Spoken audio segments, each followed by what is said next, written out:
Hi అండి అందరికీ. నా పేరు గణేష్. మీరు చూస్తున్నారు గణేష్ జాబర్స్ తెలుగు. ఫ్రెండ్స్, మనకి అమెజాన్ నుంచి permanent work from home job notification అయితే వచ్చింది.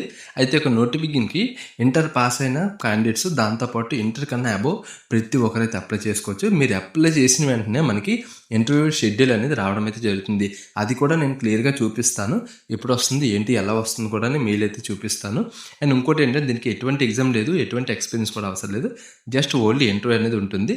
మన శాలరీ కనుక చూసుకున్నట్లయితే 30,000 పర్ మంత్‌కి, అంటే 35 నుంచి 40, 30 నుంచి 40 ఈ మిడిల్‌లోనైతే మనకి రావడం అయితే జరిగింది. బేసిక్ అయితే మనకి 35 అని చెప్పారు. మరి అలవెన్స్ కలుపుకున్నా, అలవెన్స్ కలపకుండా ఇవన్నీ మనకి ఏంటంటే మెన్షన్ అనేది చేయలేదు. ఓకేనా. అండ్ మీకు లైవ్‌లోనే ప్రూఫ్ చూపిస్తాను కాబట్టి వీడియో తన వరకు చూడండి. అండ్ మీరు వీడియోలో స్టార్టింగ్‌లోనే అప్లై నౌ అయితే ఉంది కదా, సో సింపుల్‌గా వెళ్ళి అప్లై నౌ అని క్లిక్ చేసి అప్లై చేసేద్దాం అని అనుకోకండి. ఎందుకంటే బేసిక్ పాయింట్స్ అనేవి ఎక్స్ప్లెయిన్ చేస్తాను. ఆ పాయింట్స్ అనేవి ఏం మిస్ అయినా సరే మీకే లాస్ అయితే అవుతుంది. మరిన్ని జాబ్ అప్డేట్స్ కోసం మన ఛానల్ సబ్స్క్రైబ్ చేసుకొని బెల్ ఐకాన్ ఆల్ యాక్టివేట్ చేసుకోండి. అలాగే వీడియోస్ లైక్ చేసి మీ ఫ్రెండ్స్ అండ్ ఫ్యామిలీకి షేర్ చేయండి.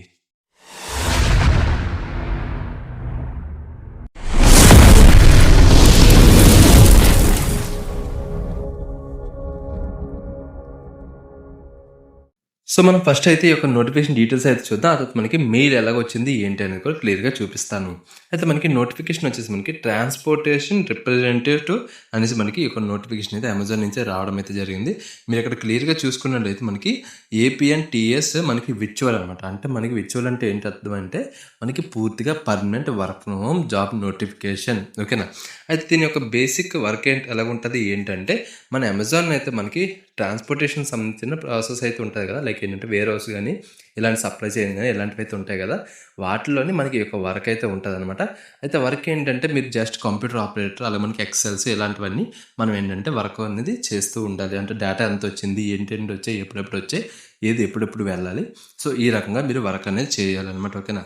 అయితే వీళ్ళు ఆల్రెడీ క్లియర్గా ఇక్కడ మెన్షన్ చేశారు. మీరు ఏంటంటే మీ యొక్క మెయిన్ రెస్పాన్సిబిలిటీ ఏంటంటే, మన ట్రాన్స్పోర్టేషన్ తాలూకా రిప్రజెంటేటివ్ అనేది మీరు లీడ్ తీసుకొని మీరైతే కమ్యూనికేషన్ అనేది మనకి కొరియర్స్తో కానీ, వెండర్స్తో కానీ, సప్లయర్స్తో కానీ వీళ్ళతో మీరు ఏంటంటే కమ్యూనికేషన్ అనేది ఉంటుందని మీరు క్లియర్గా మెన్షన్ చేయడం అయితే జరిగింది. అయితే వీళ్ళకి బేసిక్ క్వాలిఫికేషన్ అనేది వీళ్ళు క్లియర్గా మెన్షన్ చేశారు.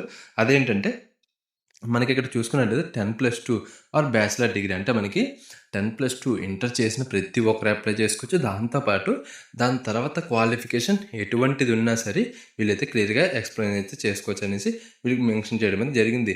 అండ్ ఇక్కడ మనకి 12 to 24 months అనేది వర్క్ ఎక్స్పీరియన్స్ అనేది అడిగారు. కాకపోతే మనకి ఏంటంటే, ఆ వర్క్ ఎక్స్పీరియన్స్ అనేది మీకు ఉన్నా పర్లేదు, లేకపోయినా పర్లేదు అనేసి వీళ్ళు క్లియర్గా మెన్షన్ చేశారు. ఓకేనా. ఎందుకు ఉన్నా పర్లేదు, లేకపోయినా పర్లేదు అనేసి అని క్లియర్ చేసి చెప్తున్నాను. ఇప్పుడు నేను ఒక పర్సన్కి అయితే అప్లై చేశా. వాళ్ళకైతే మనకి ఎటువంటి ఎక్స్పీరియన్స్ అనేది లేదు. కానీ వాళ్ళకి ఏంటంటే మెయిల్ రావడం అయితే జరిగింది. ఆ మెయిల్ కూడా క్లియర్గా చూపిస్తాను. ఓకేనా. అయితే దాని బేసిక్ క్వాలిఫికేషన్ చూసుకుంటే మనకి జస్ట్ కమ్యూనికేషన్ స్కిల్స్ అనేవి బాగుండాలని చెప్పారు.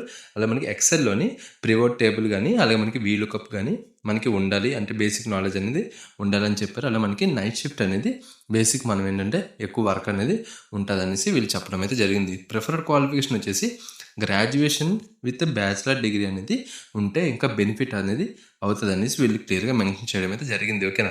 అయితే ఎలా అప్లై చేయాలి ఏంటని క్లియర్గా చూసే ముందు మనం ఏంటంటే, ఆ మెయిల్ ఏదైతే వచ్చిందో ఆ మెయిల్ అయితే చూద్దాం. మీరు ఇక్కడ క్లియర్గా చూసుకున్నట్లయితే వీళ్ళు ఏంటంటే, మనం అప్లికేషన్ అప్లై చేసినందుకు థ్యాంక్ యూ, కానీ మీరు ఏంటంటే ఇప్పుడు మనకి డాష్బోర్డ్లోకి వెళ్ళి ఒక చిన్న అసెస్మెంట్ అయితే ఉంటుంది. అది కంప్లీట్ చేయకపోతే మీరు ఏంటంటే అప్లికేషన్ అనేది ముందుకు మూవ్ ఆన్ అవ్వదు అనేసి వీళ్ళు క్లియర్గా మెన్షన్ చేయడం అయితే జరిగింది. ఆ అప్లికేషన్ మనకి డాష్బోర్డ్లో ఎలాగ వస్తుంది అంటే, ఒక టెస్ట్ అయితే ఉంటుంది అనమాట. అదేంటి మీరు ఎగ్జామ్ ఉండదు అన్నారు కదా, మరి ఎగ్జామ్ ఉంటుంది అంటున్నారు ఏంటంటే, ఎగ్జామ్ అంటే ఇలాంటి ఎగ్జామ్స్ కాదు, లైక్ ఏంటంటే క్వాంటిటీ రీజన్ అలాంటివి అయితే ఉండవు. జస్ట్ బేసిక్ కస్టమర్స్తో ఎలా మాట్లాడతారు ఏంటి అనేసి వాటి కోసం చిన్న ఎగ్జామ్ అయితే ఉంటుంది అనమాట. ఆ ఎగ్జామ్ అనేది కంప్లీట్ అయిపోతే మనకి ఏంటంటే ఇంటర్వ్యూ డేట్ అనేది వస్తుంది. ఓకేనా. సో ఈ ఎగ్జామ్ అనేది మ్యాక్సిమం అన్ని పోస్టులకి అయితే రాదు. ఎందుకంటే అప్లై చేసిన వెంటనే మనకి రాదు. వచ్చిందంటే మీరు ఏంటంటే మీరు సెలెక్ట్ అవుతారు. ఓకేనా. నీ ప్రాసెస్ అనేది నెక్స్ట్కి మూవ్ ఆన్ అవుతుంది అనేసి ఇది ఒక ఇంటిమేషన్ అనమాట. ఓకేనా. సో ఈ రకంగా మనం ఏంటంటే ఈ యొక్క నోటిఫికేషన్కి అయితే అప్లై చేసుకోవచ్చు. అలా అయితే ఎలా అప్లై చేయాలి ఏంటంటే క్లియర్గా చూద్దాం. మనకి ఇక్కడ అప్లై నౌ అనేది ఉంది కదా, సో ఇక్కడ క్లియర్గా చూడండి. ఈ అప్లై నౌ దాన్ని క్లిక్ చేసినట్లయితే మనకి ఏంటంటే ఒక పేజ్ అయితే ఓపెన్ అవుతుంది. ఇక్కడ ఆల్రెడీ మనకి ఏంటంటే అప్లై అంటే అవుతుంది. అంటే మనం ఆల్రెడీ నేను వాళ్ళకైతే అప్లై చేశాను కాబట్టి ఈ రకంగా చూపిస్తుంది. సింపుల్‌గా ఏంటంటే ఇక్కడ మనం అప్లై చేసేటప్పుడు మన యొక్క బేసిక్ డీటెయిల్స్ మనకేంటంటే లైక్ మీ యొక్క అడ్రస్ గానీ, నేమ్ గానీ, మెయిల్ గానీ, మీకు ఎక్స్‌పీరియన్స్ ఉందా లేదా, మీ యొక్క బేసిక్ డీటెయిల్స్ ఉంటాయి. అంతకుమించి ఎక్కువేమి ఉండదు. అలాగే ఎడ్యుకేషన్ క్వాలిఫికేషన్ ఏంటి ఇలా ప్రతీదైతే ఉంటదనమాట. అది ఫిల్ చేస్తే సరిపోద్ది. అదంతా అయిపోయిన తర్వాత మనకి కంటిన్యూ క్లిక్ చేసినట్లయితే మనకి అప్లికేషన్ అనేది అప్లై అయితే అయిపోతది. సో, ఈ రకంగా మీరు ఈ యొక్క Amazon work from home job నోటిఫికేషన్‌కి సింపుల్‌గా అయితే అప్లై చేసుకోవచ్చు. మరిన్ని జాబ్ అప్డేట్స్ కోసం మన ఛానెల్ సబ్స్క్రైబ్ చేసుకొని బెల్ ఐకాన్ ఆల్ యాక్టివ్ చేసుకోండి. అలాగే వీడియోస్‌తో లైక్ చేసి మీ ఫ్రెండ్స్ అండ్ ఫ్యామిలీకి షేర్ చేయండి.